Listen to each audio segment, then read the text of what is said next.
Everyone, today we will start with the chapter human digestive system. So why we need food? We need food for energy, for to carry out various activities. Our body requires energy, and this energy we get from the food. Then food is required for growth and repair of the worn out or the injured cells. The cells which are injured, for their growth, to repair them, nutrients are required which we get from the food. Then for the maintenance of the chemical composition of the cells, to maintain the chemical composition, the food is required, and the food acts as a raw material for the synthesis of enzymes and hormones. So in your body, enzymes or hormones are present. These enzymes and hormones, they are made up of proteins, and they require the raw material which you get from the food. They require the nutrients which they get from the food. Then food is required for the protection, like to build our immune system. We get nutrients from the food, and that makes our immune system strong. So it will protect us from various diseases. Now, what is food? Any substance which contains the nutrients. These nutrients are the chemical compounds which nourish our body, and there are various nutrients which are present in our body. Those are like carbohydrates, proteins, fats, vitamins, various minerals like calcium, iron, iodine. All these chemical compounds, they comprise of the nutrients which we get from the food.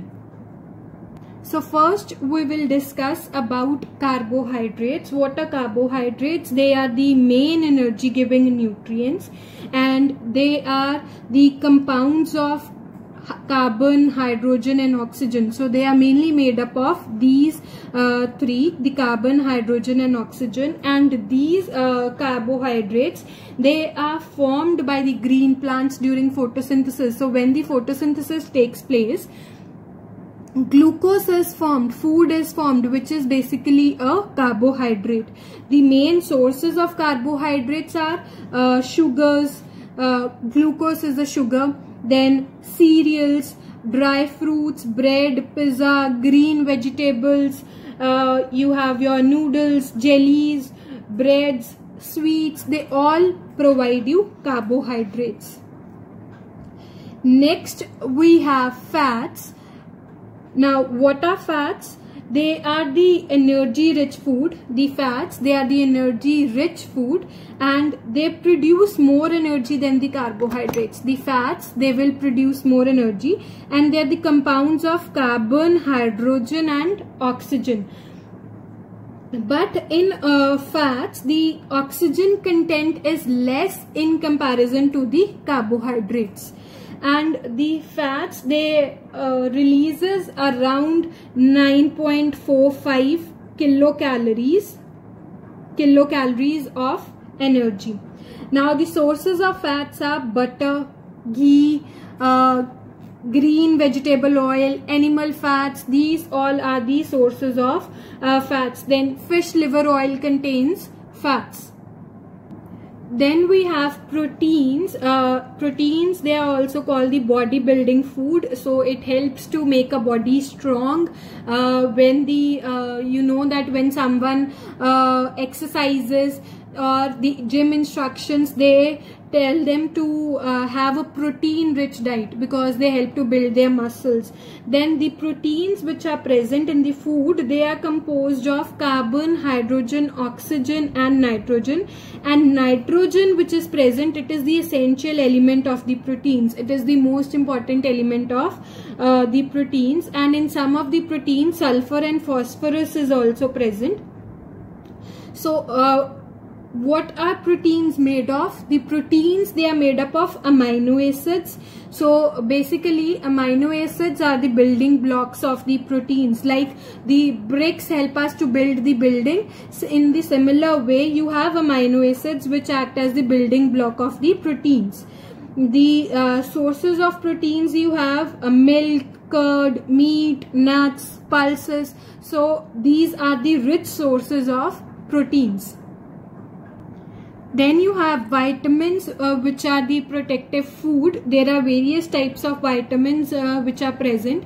A, B, C, D, E, K. These are the various vitamins which are present. Now B vitamin which is present, it is B complex. You have various other types of vitamin B, like B1, B2, B6. You have B9, B12. These are the various types of vitamin B which are present. Then this vitamin which is present, it is required in very small quantities by our body, and they play a very important role. They are essential for the growth and maintenance of a body, and certain chemical reactions which are acting in our body, they play an active role in those, and the deficiency of these vitamins can lead to various diseases, like vitamin C deficiency can lead to scurvy. Vitamin A deficiency can lead to night blindness. Then vitamin D deficiency can make your bones weak. Then you have vitamin E, which helps to make your which is good for your skin and your hair. So all these vitamins, they are required in very small quantities, and there are two vitamins which our body can make. Those vitamins are vitamin D and vitamin K. These vitamins can be made by our body. So vitamin D, that is why we say that we should have the sun rays directly, because this helps to synthesize vitamin D in our body.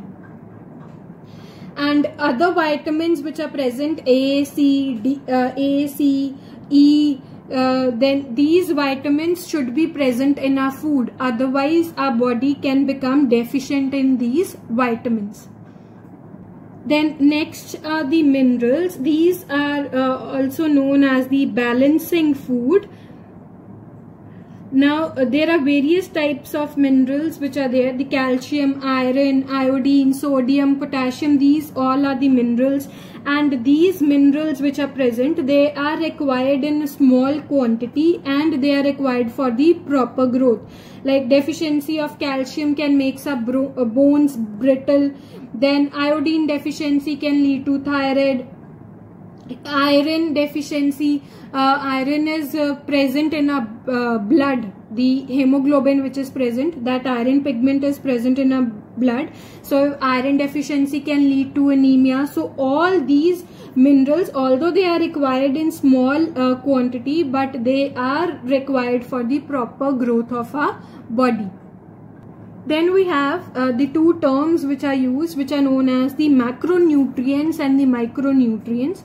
Now what are these? The macronutrients, macro means large. So these nutrients, they are required in large quantities, and micronutrients means, micro means minute or small quantity. So these micronutrients, they are required in small quantities. Like carbohydrates, fats and proteins, they are required in large quantities. So they are the macronutrients. And whereas vitamins and minerals, they are required in small quantities. So they are the micronutrients. Then there is another term which is known as roughage. These are the dietary fibers which are present in a food, like vegetables, salads. They are fresh fruits, whole grains. They are rich in roughage. And how roughage helps? Our body cannot digest roughage, but they are essential for proper bowel movement. They prevent constipation, so that easy bowel movement is there, and they reduce acidity. So they are roughage is very important for our body. It helps to reduce the acid formation in our stomach.